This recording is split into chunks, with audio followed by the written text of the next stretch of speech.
فبأي آلاء ربكما تكذبان فبأي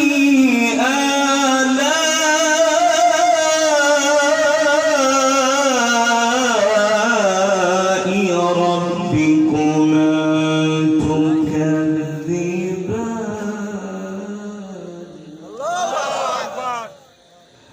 الله أكبر ولله الحمد بسم الله الرحمن الرحيم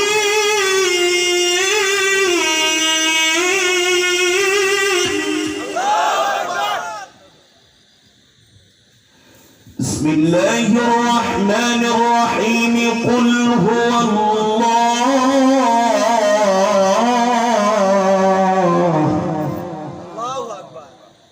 بسم الله الرحمن الرحيم قل هو الله أحد الله الصمد لم يلد ولم يولد ولم يكن له كفوا أحد بسم الله الرحمن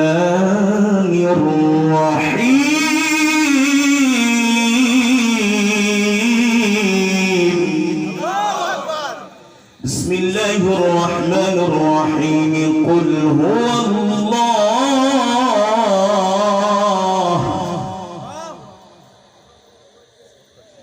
قل هو الله أحد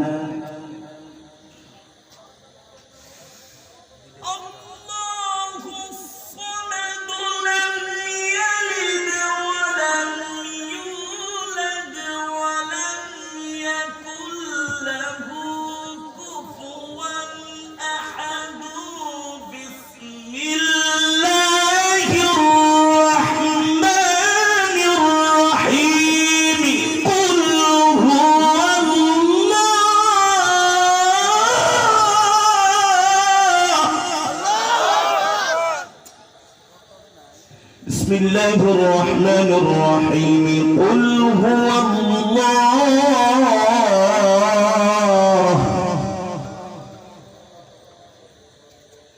قل هو الله أحد الله الصمد لم يلد ولم يولد ولم يكن له كفوا أحد لم يلد ولم يولد ولم يكن له كفوا أحد بسم الله الرحمن الرحيم الحمد لله رب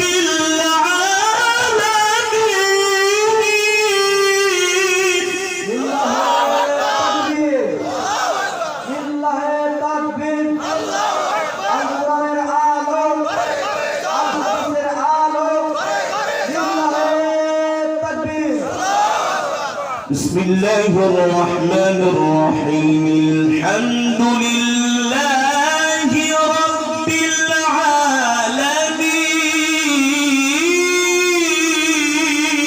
العالمين الحمد لله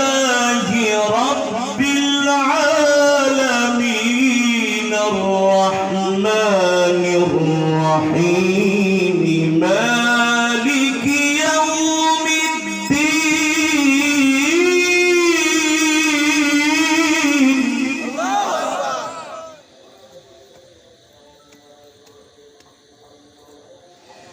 الرحمن الرحيم مالك يوم الدين إياك نعبد وإياك نستعين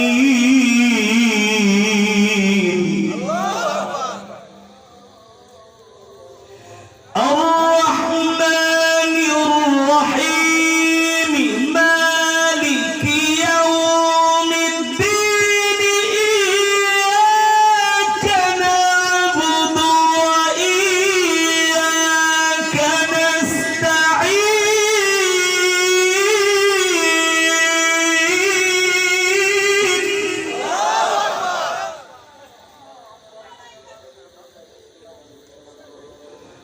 اهدنا الصراط المستقيم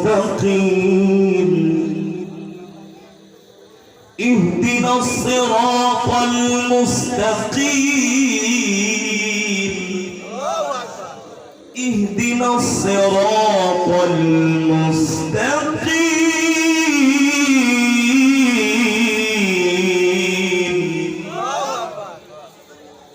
صراط الذين أنعمت عليهم غير المغضوب عليهم ولا الضالين بسم الله الرحمن الرحيم ألف لام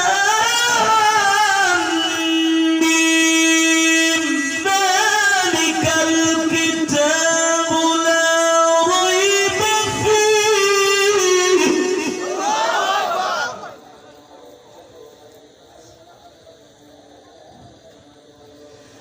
ذلك الكتاب لا ريب فيه هدى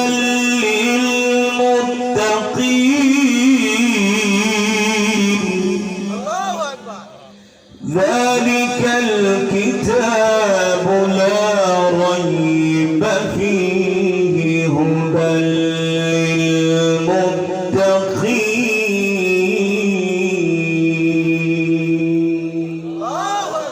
صدق الله العلي العظيم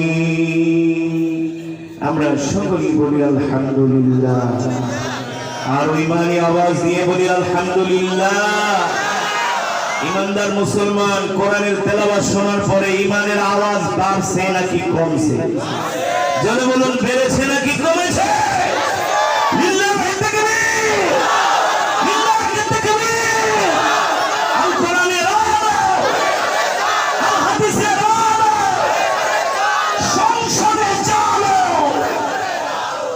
কোরআন শুধু ঘরে থাকলেই হবে না মসজিদে থাকলেই হবে না এই কোরআনের আইন সংসদ থেকে পাস করতে হবে ঠিক কি মুসলমান এই কোরআন শুধু খতম করার জন্য নাযিল হয় না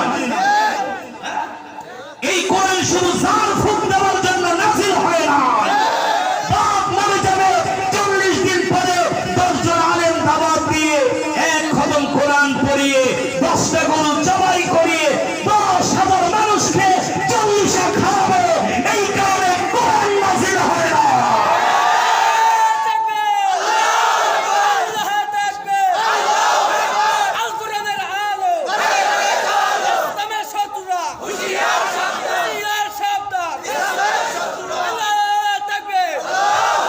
মুসলমান সময় কিন্তু বেশি দিন নাই সময় বেশি দিন নাই শুধু এই কোরআনের মাহফিলে কোরআনের ওয়াজ শুনলে হবে না আল্লাহর জমিনে আল্লাহর কোরআনের রাজ কায়েমের জন্য জিহাদের ময়দানে যেতে হবে আল্লাহ রাসূলের হাদিস শেষ জামানায় একটা মালহামা হবে মালহামা কি হবে মালহামা তৃতীয় বিশ্বযুদ্ধ হবে ঠিক এই তৃতীয় বিশ্বযুদ্ধ হবে কাফেরদের মাঝে কাফের একাংশ শেষ হয়ে যাবে, তারপরে চূড়ান্ত যুদ্ধ শুরু হবে মুমিন আর বেঈমানদের মধ্যে। ঠিক কিনা বলেন? সারা পৃথিবীতে কিন্তু অশান্তির আগুন জ্বলে উঠেছে, ঠিক না? হ্যাঁ, যে কাফের মুশরিক বেঈমানরা মুসলমানের উপর অত্যাচার করেছে, এই কাফের মুশরিক বেঈমানদের শক্তি শেষ হয়ে যাচ্ছে ইনশাআল্লাহ। আগামীর দিন হবে মুসলমানের দিন, আগামীর দিন হবে কোরআনের দিন। আগামী পৃথিবী পরিচালনা করবে ইমানদার মুসলমান। মোল্লারা কারা? কারা বলতে পারেন? হুজুর সিরা কাথায় ঘুমায় লাখ টাকা স্বপ্ন দেখেন, আপনারা পৃথিবী চালাইবেন। হ্যাঁ, পৃথিবীর শুরুতেও ছিল মোল্লারা। কারা ছিলেন? আবু বকর, ওমর, ওসমান, আলী। তারা কাঠ মোল্লা ছিলেন না, তারা ছিলেন আসল মোল্লা। সারা পৃথিবীর নেতৃত্ব দিয়েছেন, ঠিক কিনা বলেন? এই ভারতবর্ষ শাসন করেছে মোল্লারা। বাদশাহ আলমগীর রহমাতুল্লাহি আলাইহি, যিনি ফতোয়া আলমগীর লিখেছেন, মোল্লার নাম শুনলে অনেকের নাক ছিটকে, মোল্লাদের নাম শুনতে পারে না, ঠিক কিনা বলেন? অথচ তারা জানে না তোমাদেরকে রাজনীতি শিখিয়েছেন মোল্লারা। আজকে যে তোমরা করে খেয়ে খেয়ে পরে বাঁচছো, আজকে যে তোমরা রাজ সিংহাসনে আছো, এই রাজনীতি তোমাদেরকে শিখিয়েছেন মোল্লারা, ঠিক কিনা বলেন? পাশের সিরাজগঞ্জের পাশের জেলা নাম কি? টাঙ্গাইল। যমুনার ব্যাপারে এই টাঙ্গাইলে একজন মোল্লার জন্ম হয়েছিলেন। তিনি বাংলাদেশের সব রাজনীতিবিদদেরকে রাজনীতি শিখিয়েছেন। কে? মুসলিম আলেমদ্বীন মাওলানা আব্দুল হামিদ খান ভাসানী। আরেকজন মোল্লা ছিলেন যার নাম হলো আব্দুর রশিদ তর্কবাদী রহমতুল্লাহি আলাইহি, যিনি ছিলেন মোল্লা। এই ভারতবর্ষ থেকে ব্রিটিশদেরকে বিতাড়ন করার পিছনে আন্দোলন করেছিলেন মোল্লারা। শহীদ তিতুমির রহমতুল্লাহি আলাইহি, তিনি ছিলেন মোল্লা। হাজী শরিয়তুল্লাহ ছিলেন মোল্লা। আর তোমরা 2 দিন ধরে আয়েশা ফুটানি, 2 দিনের বৈরাগী বাজে লেখা বললো, মোল্লাদের বিরুদ্ধে কথা বলো, কোরআনের বিরুদ্ধে কথা বলো, ইসলামের বিরুদ্ধে কথা বলো। ইনশাআল্লাহ এই পৃথিবীর জমিনে মোল্লারা ছিল, মোল্লারা আছে, মোল্লারা থাকবে।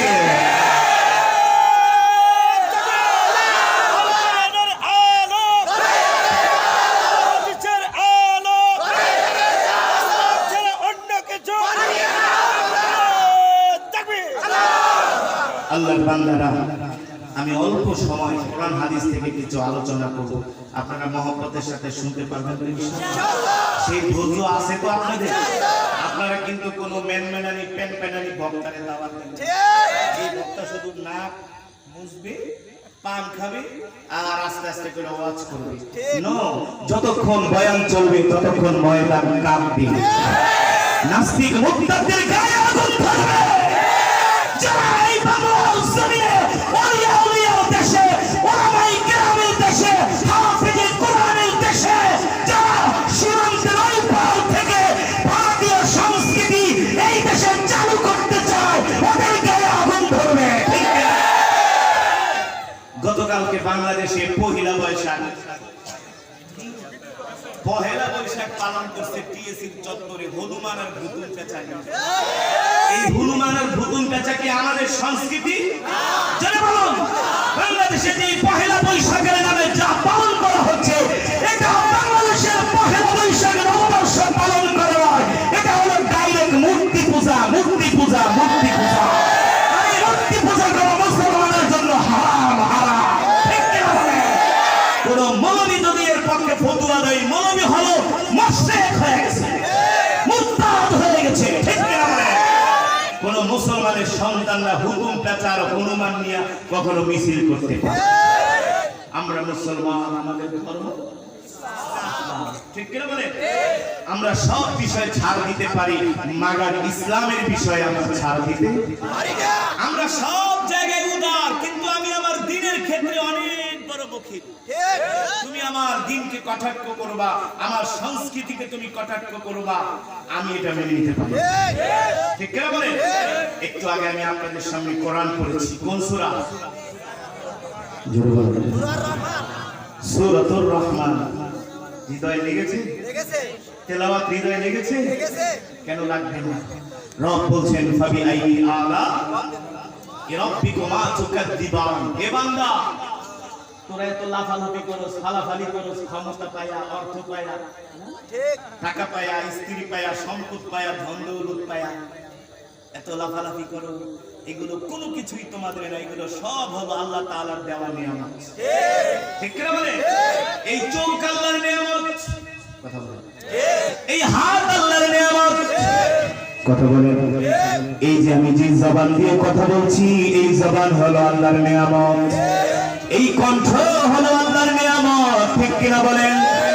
আল্লাহ তাআলা কোরআনুল কারীমের মধ্যে বলছেন ফাবি আইয়ি আলাই রাব্বিকুমা তুকাদ্দিবান।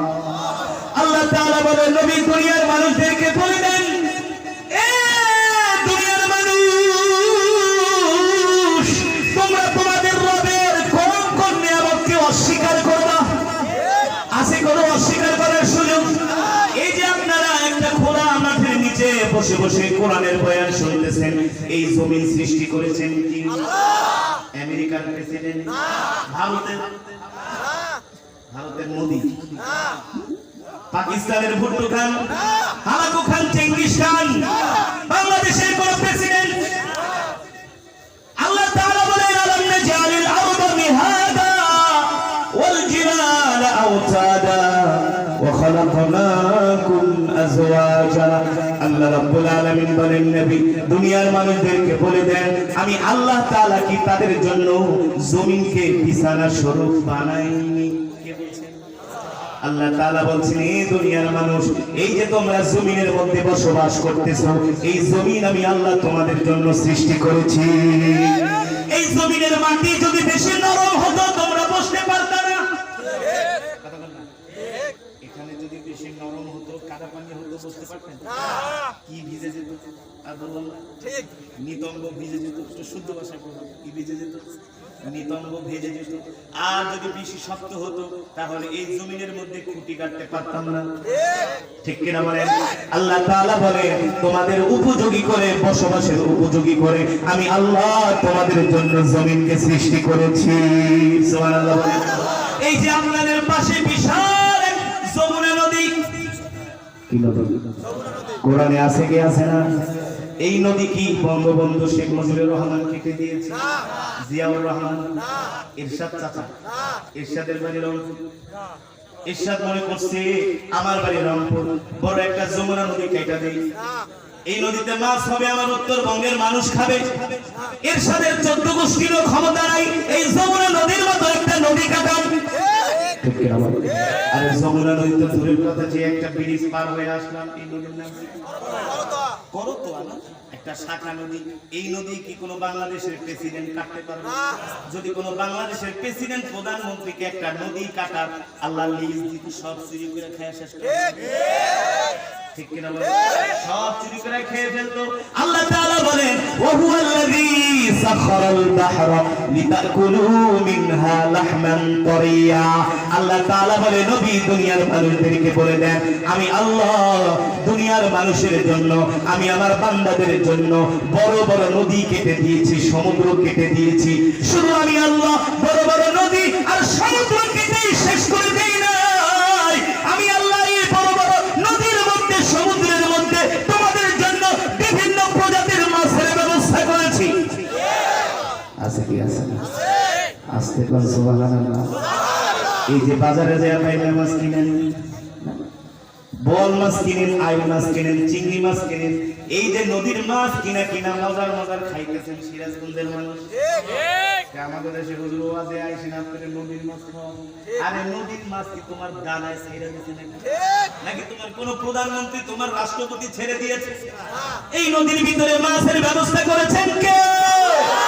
মুসলমানরা আসতে বলেন কে? কোরআনে আছে কি আছে না? জোরে বলুন আছে কি আছে না? وهو الذي سخر البحر لتأكلوا منها لحما طريا। আল্লাহ তাআলা বলেন নবী দুনিয়ার মানুষদেরকে বলে দেন, আমি আল্লাহ এই নদীর মধ্যে, আমি আল্লাহ আমার বান্দার জন্য বিভিন্ন প্রজাতির মাছের ব্যবস্থা করেছি। আল্লাহ তাআলা বলে, এ বান্দা, আমি আল্লাহ তোমাদেরকে এত নিয়ামত খাওয়াইলাম, এত নিয়ামত খাওয়ানোর কারণ কি, এত নিয়ামত দেওয়ার কারণ কি, এত আরামে আরামে খাওয়ানোর কারণ কি? আমি আল্লাহ তোমাদেরকে গরু দিলাম, গরুর দুধ দিলাম, আমি আল্লাহ তোমাদেরকে মুরগি দিলাম, মুরগির ডিম দিলাম। এই ক্ষেতের থেকে কত ধরনের ফসল হয়, হয় কি হয় না? আল্লাহ তাআলা বলে, বান্দারে এই যে এত নিয়ামত আমি আল্লাহ তোমাদেরকে দিলাম, তোমরা কি ভেবেছো, কি মনে করো? আফাহাসিবতুম আন্নামা খলাকনাকুম আবাসা ওয়া আন্নাকুম ইলাইনা লা তুরজাউন। আল্লাহ রাব্বুল আলামিন বলেন, বান্দারে আমি যে তোমাদেরকে এত নিয়ামত দিতেছি, এত খাবার খাওয়াইতেছি, এত বিভিন্ন ধরনের নিয়ামত দিয়া আমি আল্লাহ তোমাদেরকে ভরপুর করে রেখেছি, তোমরা মনে করো না আমি আল্লাহ তোমাদেরকে এমনি এমনি এই নিয়ামতগুলো দান করেছি। আল্লাহ তাআলা বলেন, নিশ্চয় এই নিয়ামতগুলো দান করার পিছনে আমার আল্লাহর উদ্দেশ্য রয়েছে। আল্লাহ